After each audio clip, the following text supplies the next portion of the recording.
В региональном управлении Федеральной антимонопольной службы подвели итоги деятельности за первый квартал текущего года. Осуществляя контроль в сфере соблюдения антимонопольного законодательства, Ингушская УФАС демонстрирует положительную динамику по сравнению с 2019-м, отметил заместитель главы управления. Так, в сфере закупок для обеспечения государственных и муниципальных нужд Ингушским УФАС России выведен ряд типовых нарушений по госзаказам.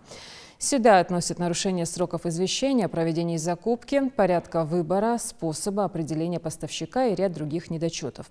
Что касается государственного контроля закона о рекламе, то с начала 2020 года и по настоящее время антимонопольной службой вынесено одно решение о нарушении требований законодательства.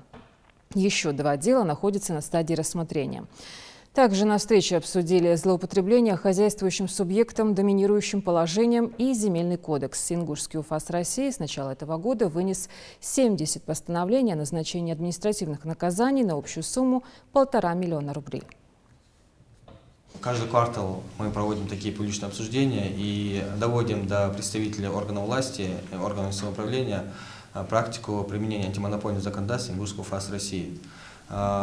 Вся эта работа проводится в целях сокращения нарушений, так как если представители органов власти, органов местного управления знают нашу практику, они в дальнейшем в своей деятельности не допускают нарушений, которые были озвучены в наших публичных обсуждениях.